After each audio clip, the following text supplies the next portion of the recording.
I'm Frances Lyons, Reference Archivist for the General Commission on Archives and History of the United Methodist Church. This is a selection of maps from our collections showing mission work internationally and domestically.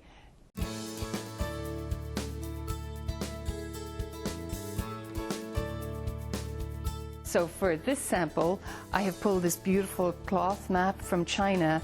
It represents a layout of the Foochow Mission in eastern China. We were dating this to about 1904, but you can tell it has beautiful detail. It's almost a piece of art. And given that the missionary's name is actually on the map, Reverend Bizanet, that allows us to pull additional primary source material that we have on that particular missionary. So we have his biographical reference file, photographs including his wife and his children, and also his correspondence to the Board of Missions, which gives us great detail about this particular mission field and how it grew.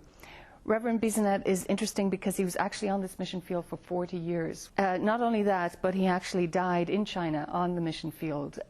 His wife at that point had returned to Hawaii, where he intended to retire, but she got the news that he had died from pneumonia in 1943. And he had sent back letters, as I say, to the Board of Missions, and also had letters that he would send to his supporters. And it's quite interesting because the very last letter he sent to his the people who were supporting him, this was literally 6 weeks before he died, and he talks about a recent tour of about 100 miles among the scattered churches was a rare benediction. In spite of the fact that it was made on foot, I still feel a little lame. The whole population seemed to be out in the fields to harvest the rice crop. So he's really gives you an idea of what is happening in the mission field, and he is obviously a longtime supporter of this mission, and his records give great detail about the work that was done here.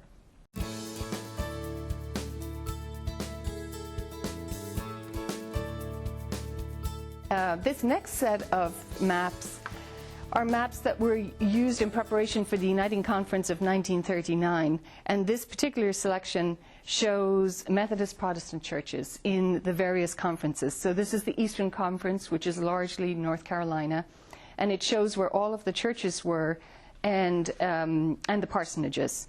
This was obviously very important to get an estimate of the number of churches and parsonages prior to that Uniting Conference. That one is different in that it's specifically Methodist Protestant work, whereas in this instance, the conferences just used standard issued maps wherever they could find them. So this one is actually from City Service Oil Company, and they've superimposed on that the stations and the churches and parsonages.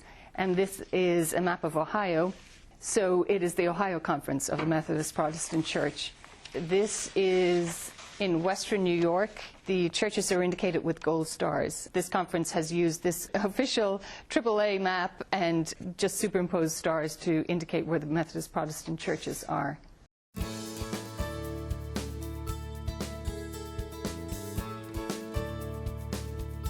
This map right here is actually what I think of as a challenge grant.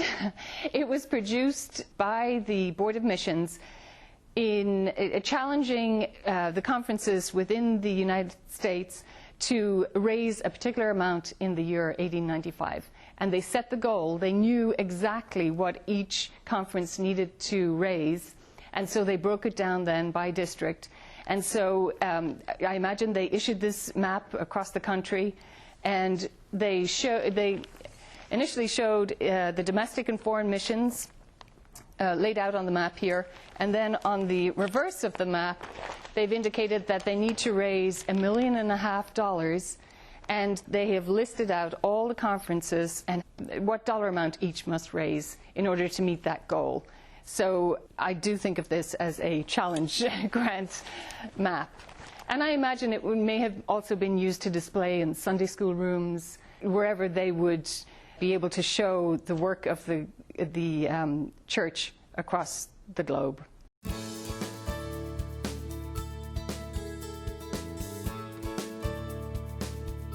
And then this final map, it dates from the 1960s, and it shows domestic missions, international missions.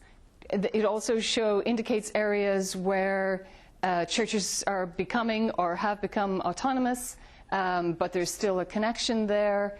And then other countries where the church can no longer work on the mission field because they're closed to international visitors. So, for example, you can see that Eastern Europe is blocked out. They can, they're not affiliated with that mission work any longer. It's a very bright map, and as I say, this dates from the 1960s.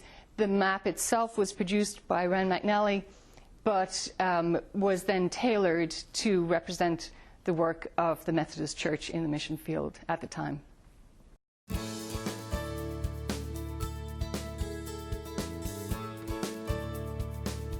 This shows a walled compound, and you notice all the gates, and oftentimes in the official correspondence they will talk about the East Gate, the West Gate, and so it was a way of controlling movement within the mission compound. It would usually contain medical facilities, education facilities. The idea was the mission community introduced a very Western style of living, so even though they might be in a very different climate, you will find that they also try to have the same type of house. Regardless of being in China, it would have very similar comforts they would be used to from home. Then there were all the supporting facilities for that mission were found in the compound. And there were oftentimes boarding schools, so if they had children who were going through the education process with them, they were living in the compound, and they ran the hospitals, they were doing the laundry services, they were doing the food services, so everything was quite self-contained within these micro-communities.